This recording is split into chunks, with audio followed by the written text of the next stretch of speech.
Hey, what's up guys? Joker here. Today we're going to be taking a look at the Vertagear PL6000, which is my first gaming chair that I've ever actually owned. Up until this point, I've been using one of the Hercules chairs that I bought a while ago on Amazon because it had a maximum weight capacity of 400 pounds, and being that I am a big guy, I know I'm breaking down some third walls here by letting you guys know this, but I am a pretty big guy. I weigh about 370 pounds right now. At my biggest, though, at one point, I was actually 550 pounds, but I've lost a lot of weight over the last year and a half, but I'm still a really big guy, and I certainly need some accommodations when it comes to the chair that I use, being that I use it all day for working as well as gaming in some of my downtime. So I'm regularly in my computer chair, sometimes for 8 to 10 hours in a single day, maybe even more if I'm working, all day long editing videos and things like that. And then sometimes even afterwards, I'm relaxing, playing games on the PC.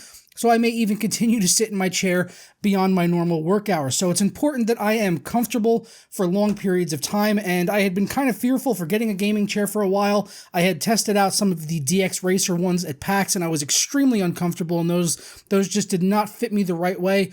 But when I reached out to Vertagear and they offered to send me out their PL6000 chair, I figured I would go ahead and take a look at it. It does have a maximum weight capacity of 440 pounds or 220 kilograms. So this should more than be able to support my weight and probably many of you other big guys out there, as this is definitely a fat man friendly gaming chair without a doubt. This had no issues with supporting my size as far as the weight capacity is concerned and the width with the arms on it, because for a long time I had to fear chairs that would have arms on them because, being a really big guy, sometimes they would start to hurt my sides. But this chair had plenty of room for my big frame to be able to sit in and stay comfortable for long sessions.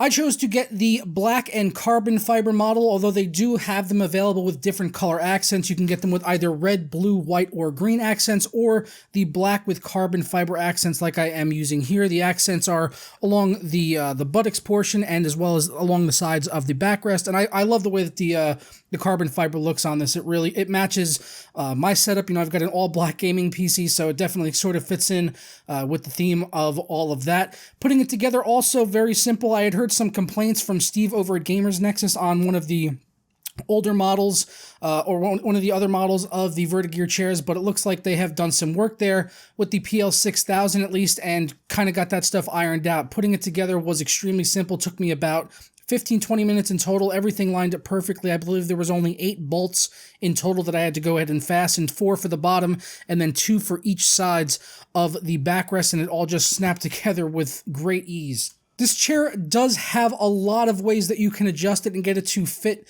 your body type. Whether you're a tall guy, short guy, you can go ahead and make adjustments, obviously, to the height. With the actual seat portion itself, you can go from anywhere from 65.8 centimeters at the lowest to 76.2 centimeters at the maximum. I've heard reports of people over 6 feet tall being able to fit comfortably in this chair. So I'm about 5'11", so I was very comfortable in this chair. I keep it at its lowest setting. I tend to sit kind of low in my chairs, but it should give you a good range out there depending on your personal height. And they also have a tension rod that you can go ahead and crank on here to change all the tension of the actual height adjustment.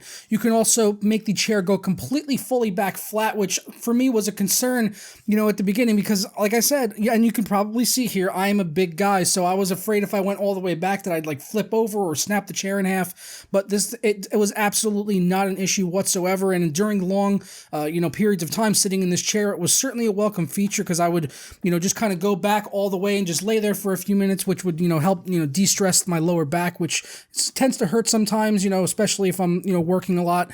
But, this having the lumbar support also as well, help that. But laying flat backwards all the way, it feels great, and it's really nice to have that. I didn't have any tilt functionality on my previous chair, so having it on here is really nice. I did mention that they do have a lumbar support. You can go ahead and remove that if you want to.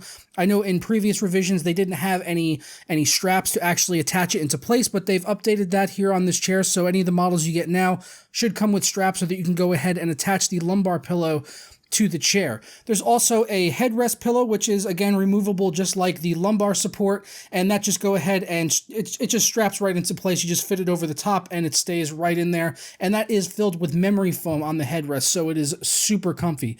The rest of the chair just uses a dense foam along with the lumbar pillow, and it is quite firm. I would say the chair is rather firm, but it's got thick padding, so I'm pretty sure it's going to be able to, you know, stand up to the test of my body weight over time. And, you know, as I lose weight even more, it should get even better over time. The material on the chair is PVC leather, so it is not real leather, but being that it is PVC leather, it does mean that it is going to be easier to clean, and it's going to be less likely, or even probably not even going to fade over time. PVC leather is not breathable, but it does have a perforated design along the buttocks as well as the backrest to help, you know, help some of the hot air escape out of it. I didn't find myself sweating excessively after sitting in this chair for long periods, but it's fairly cold right now, so we'll have to see what happens, you know, the next time summer rolls around, and see how it all stands up. But I'm pretty confident that it should be comfortable even in the hot summer months because of the perforations that they've put into the PVC leather design. Now, obviously, just looking at, you know, having a gaming chair with the racing seat look it's kind of a gimmicky thing. You know, it's something that I've said in the past, but one benefit that I actually did find in this chair for gamers, being that it is a gaming chair, was the adjustable armrests. Not only can you adjust the height up and down, you could also do the width in and out, but you also do have 3 points of adjustment when you could either have it going straight forward, you can tilt the arms in or outward. I found this to be very beneficial when I was playing games. I could have my arms up right at the height of the desk with my mouse and keyboard, and I could also tilt it out or inward based on the position that I wanted to be using when I was gaming. This helped keep my arm lined up with my mouse, and it wasn't a feature that I expected to take advantage of or really see a true benefit for gamers, but it is without a doubt providing me a benefit when I'm playing first-person shooters like Battlefield 1. I love having my arm right there, and rather than just kind of hanging down at my side. I'm sure it's probably better, you know, for posture and maybe even like carpal tunnel, things like that, which I know can happen to gamers. I don't really have any issues like that with my wrists, but I can see how this would be beneficial to some of you out there that may be suffering from issues like that. The base of the chair is made out of aluminum, while the rest of the frame is entirely steel, so it's very, very solid. I had seen some reports over on Amazon from a few months back where people had reported parts of the frame kind of giving way after a couple of months and breaking, but it looks like they have made some updates to that, and I've seen people on Amazon going on there and, you know, updating their reviews and saying that they got replacement parts. Apparently, Vertagear's customer service is quite good, so they've been able to get replacement parts for this type of stuff, like the frame and the wheels, which may have been breaking a few months back, but it looks like they've updated that stuff and have brought it along considerably. The casters are made out of plastic. Around the outside, it kind of looks like a real racing wheel, but they feel very solid to me. I can't really imagine these things breaking anytime soon, but being that they are plastic, you know, over a long time, if you are a big guy, you know, I'll have to see what happens with them. But, you know, after using the chair now for about a week or so, you know, they haven't given way yet. The frame doesn't feel like it's bending or anything. The chair is very solid, and I wouldn't have any issues recommending it to other big guys out there. If you're around, you know, 400 pounds or less range, I mean, it goes up to 440 pounds, up to 440 pounds, I guess you could say.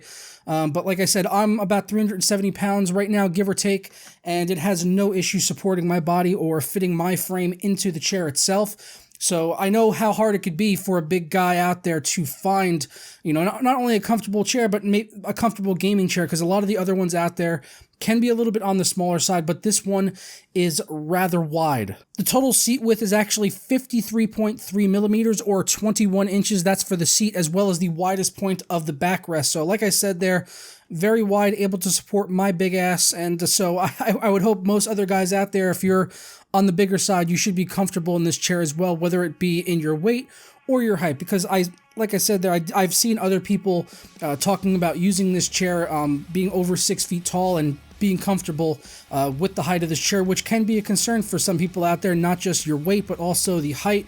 You know, there are other big and tall chairs out there, but they don't really offer a lot of the same features as this, having like the adjustable arms and things, which I do find as an actual benefit to gamers, not just having, you know, like sort of a gimmicky racing seat look. It is benefiting me when I play games. No shit. So that's your real world review there from a fellow fat man. If you're out there looking for a gaming chair, I think the Vertagear PL6000 is, you know, definitely the way to go. Back at PAX, I had sat in one of the DX Racer chairs, and I shit you not, when I went back to that booth when I needed to rest, I actually chose to sit on the concrete floor behind it. That is no joke. I literally chose to sit on a concrete floor at PAX rather than sit in the DX Racer chairs. I am not being paid by Vertagear to say that. That is a true story, bro. Like hand to science. I swear to you. I chose concrete floor over DX Racer, but Vertagear, this is comfy as shit.